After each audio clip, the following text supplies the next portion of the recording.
Hello guys, Jules here and welcome back to Mystery Lake. Today we are with the first episode of the new season on this channel, which is basically the second, given that the first one was the team up one. And this second season is about the Unbroken Bond expansion, which recently came out.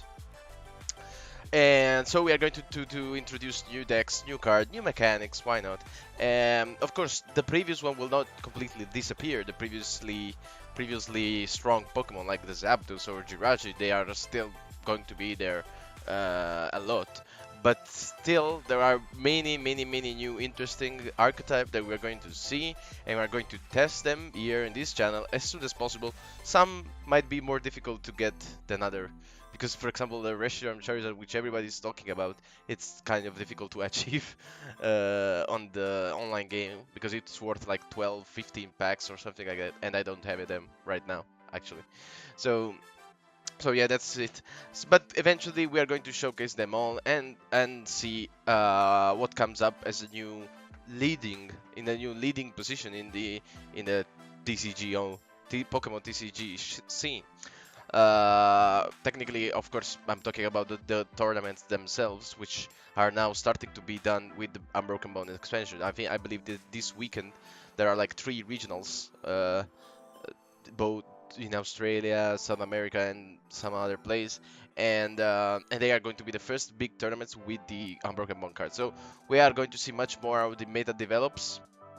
I have already a few deck set that I've been testing a lot recently, and we will start today with one of those decks. And I'm talking about, as you can see it on the screen, I'm talking about the amazing Milldon, as I have called it.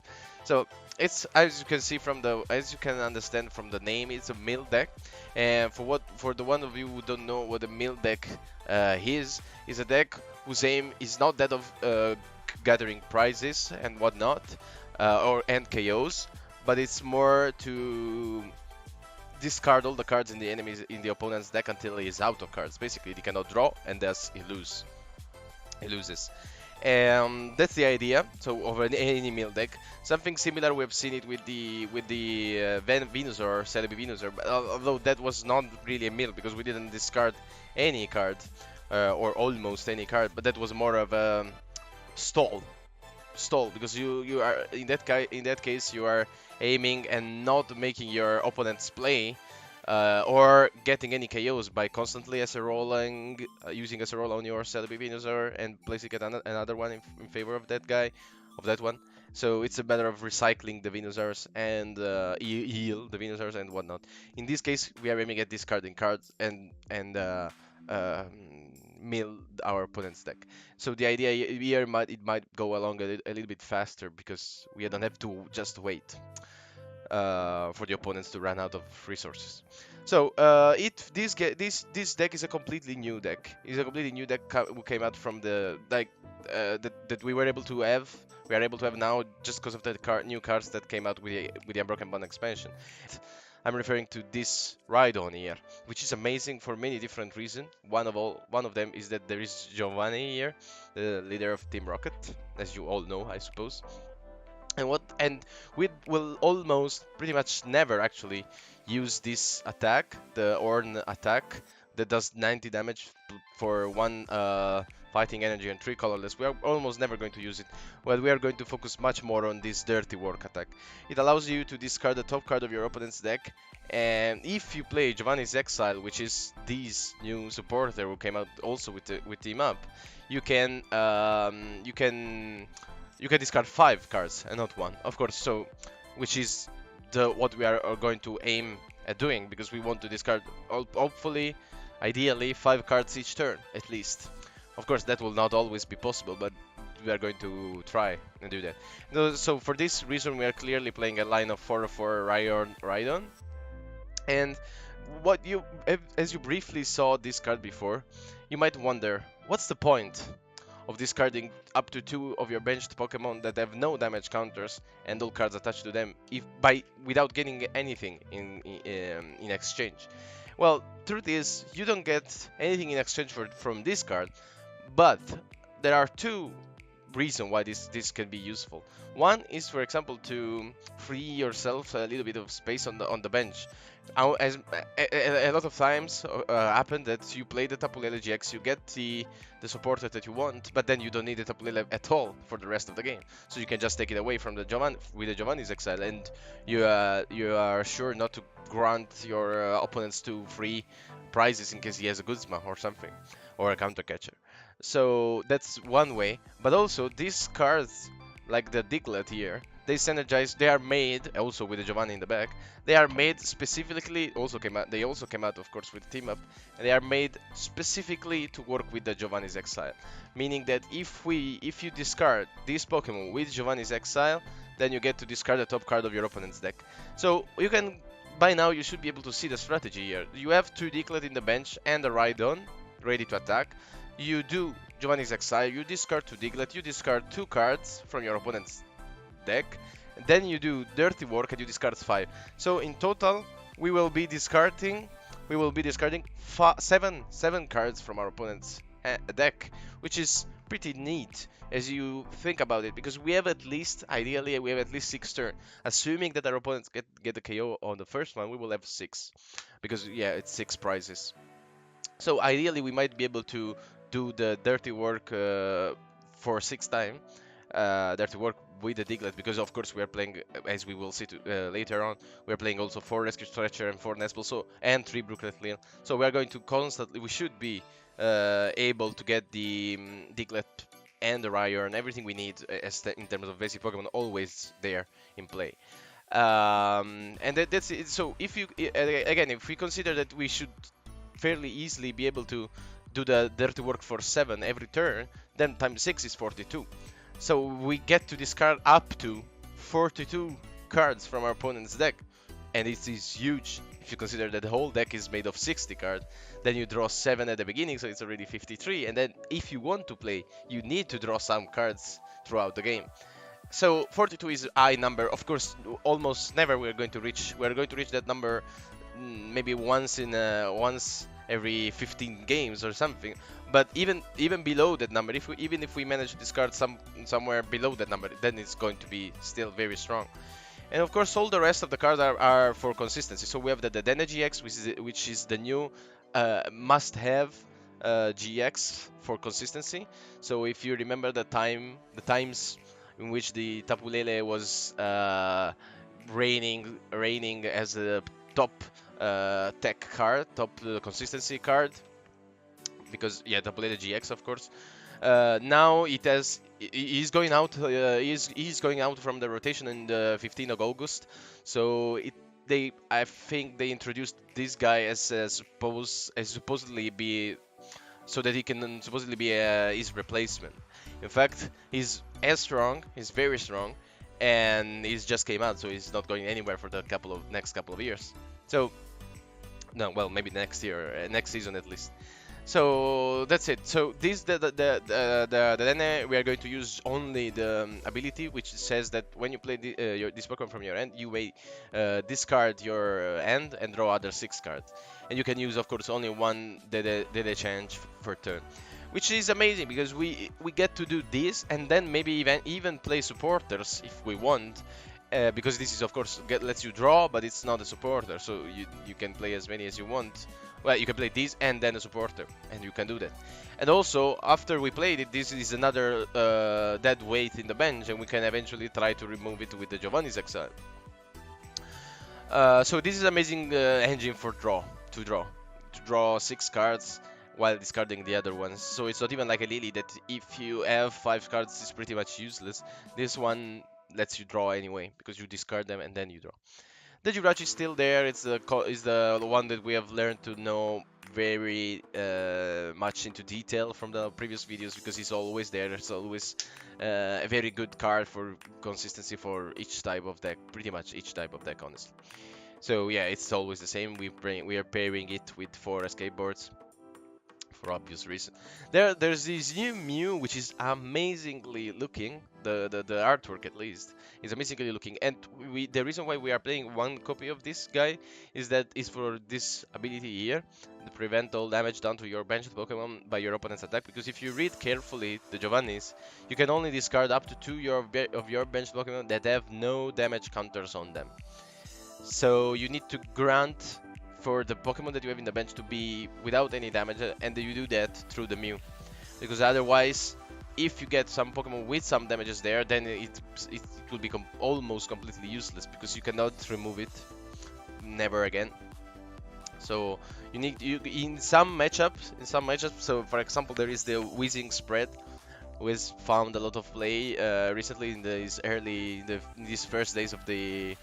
It's the first Unbroken Bond periods, and this card is amazing against that deck because it prevents all the damage done to Pokemon in the bench, and it's not necessarily it's from their opponent's attack. So it's a fairly good card in this deck. It's synergized well with the Giovanni's Exile, which can be applied only to Pokemon with no damage counters. And the Mewtwo,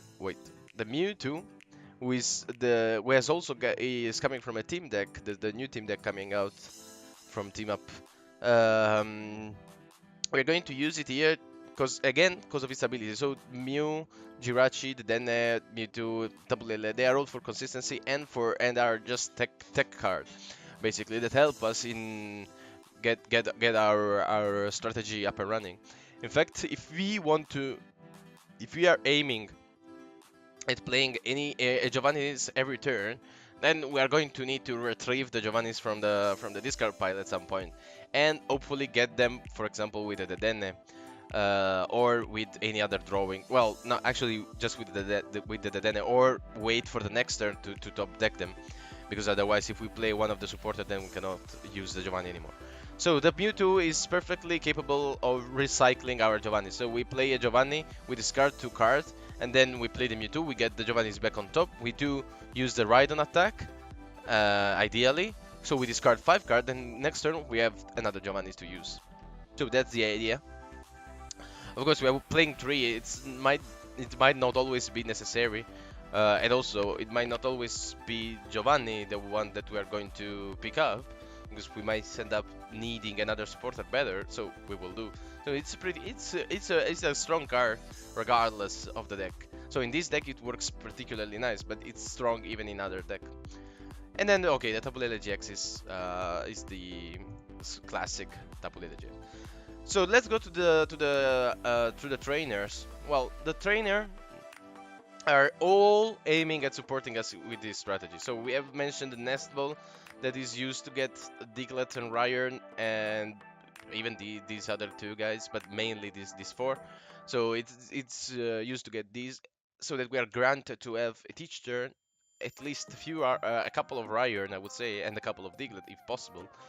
The same goes for the Brooklet Lear. We are playing 3 copies of it, which both help us in winning a Stadium War against, for example, a Guardian, which will be playing the Wondrous Labyrinth, which might give us a little. Well, first of all, if a Guardian's Gardevoir Sylveon Tactic GX, he is going to play a Wondrous Labyrinth for sure, and that will give us a lot of problem because we only play double energy, let's say, so we will struggle to have that one extra energy that is required in case our opponent has the Wondrous Labyrinth. So it could be very helpful. It will be very helpful in such cases to remove it with the Brooklet Hill. And that's why we're playing 3, but also to get basic fighting Pokemon from our deck. So the same purpose as the Nest Ball. The Ultra Ball can be useful, of course, to get the Dene, to get the Rhydon, to get Pokemon pretty much in case of depending on what we need, of course. And we might want to discard with the Ultra Ball. Sometimes we will be able to discard Pokemons because we can get them back easily with a rescue, fairly easy with a rescue stretcher. So this is the highest amount of rescue stretcher that I have played in any deck, that I can remember. Of course, it might not be completely true because I don't remember all the deck that I have played. But generally, I don't play for I don't play in general for rescue stretch. So and here instead we are, and the reason why we are playing is that we will lose Rhydon. We will lose Rhydon pretty much every turn because he has only 110 HP. So it's not a really high HP card. We are going to lose it every turn most likely. So we need to be sure to have even for Rhydons and Diglett and Pokemon. So basically, because it's the same thing that I said about the Giovannis. We need a Mewtwo to recycle them, and we need the Rescue Searcher to recycle the Pokemon because we are going to lose them once again.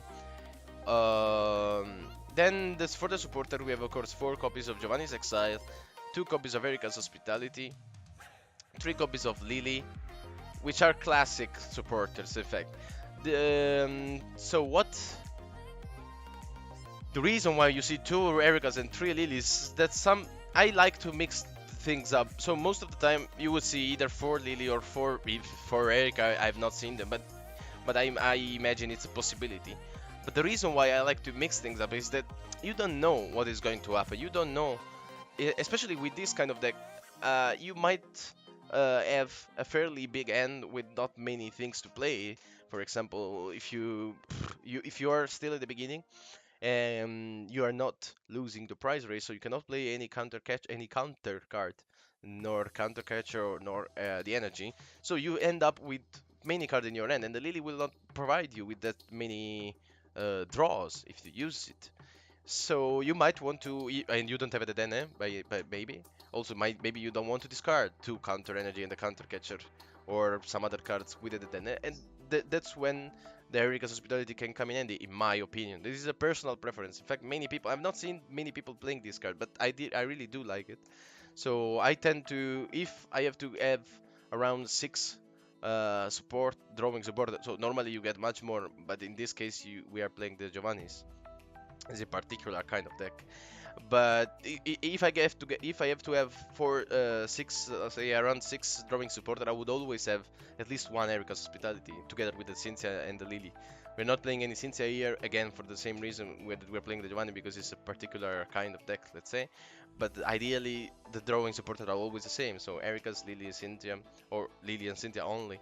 And I like to put some Erika's there in the mix because of to prevent turns in which the Lily is completely useless because you already have 5 cards. Then we have 4 escape boards, which are of course for the Jirachi. And then we have the 4 counter energy and 4 double energies, double colorless. So for the reason why we are playing counter catcher and counter energy is that we are never going to take any prize. We are never going to take any prize. We are almost never going to attack to deal damage. So we are almost never pretty much never actually using this Orn attack.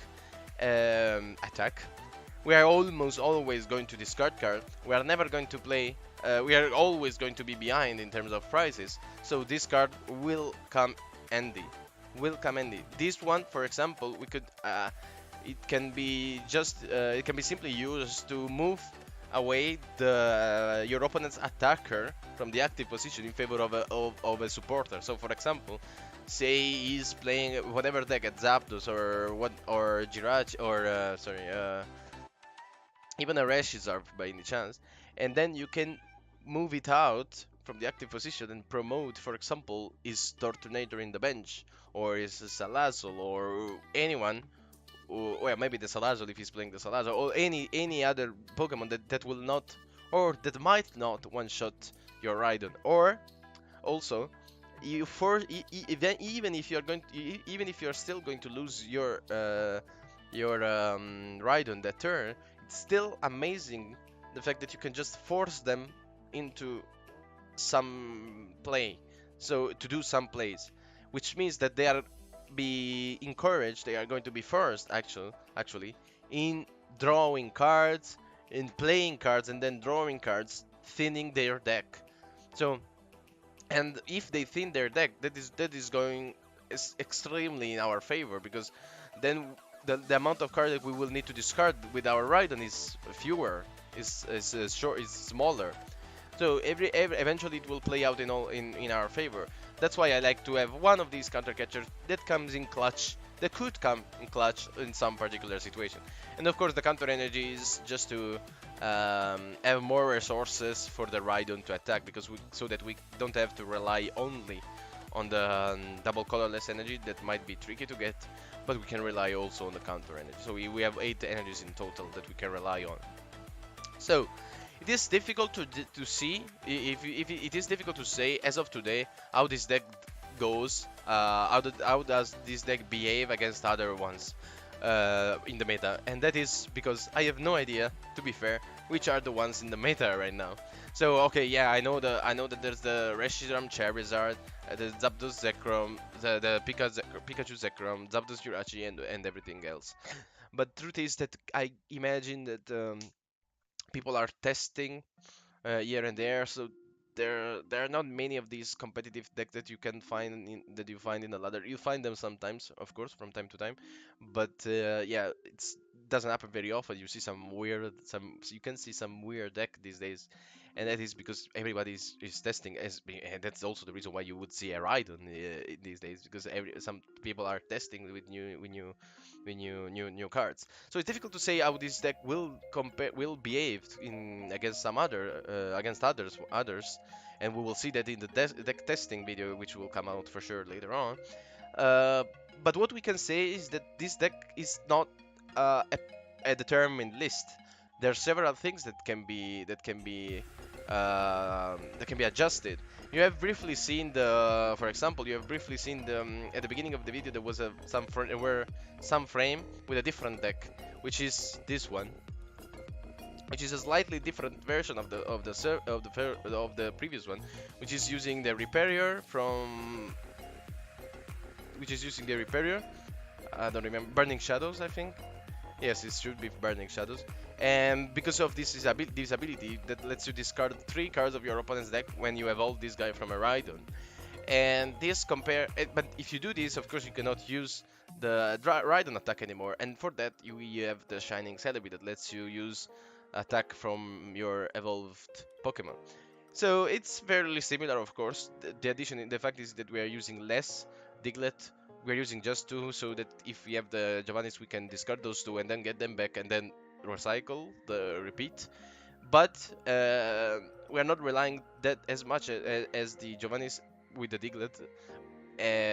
But instead we are relying more on the Repairer and the Rhydon themselves.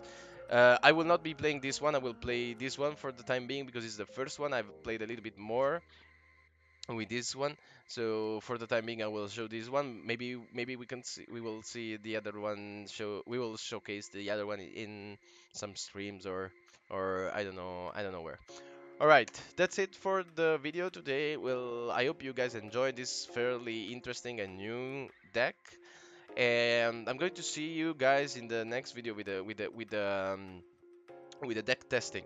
But before I leave, before you go, let me remind you to follow us on Twitter and Twitch. You can find the description in the link in the description, and that is because we are going to give a giveaway, as you have seen in some videos ago on this channel. We're going to give a video. We are going to do a giveaway. It will most likely be on next Sunday, so Sunday 26th of May. It's going to be on Twitch. And so make sure to follow that channel so that you will be able to participate in the giveaway. And we're going to give away mostly Lost Thunder and Team Up pack, which I know might be less appealing than the Unbroken Bonds. We will have some Unbroken Bonds back, but yeah, mostly it's going to be Lost Thunder and Team Up, which again might be less appealing, but yeah, you never know. There are some. Every pack pretty much has a great value, even on the online, as basically a currency for the trades. So, and also it's free, so that's the most important thing. Alright, so that's it for today. I will post you more information for the giveaway, and I'll see you guys in the next video with a testing of this Milldon deck. Bye bye.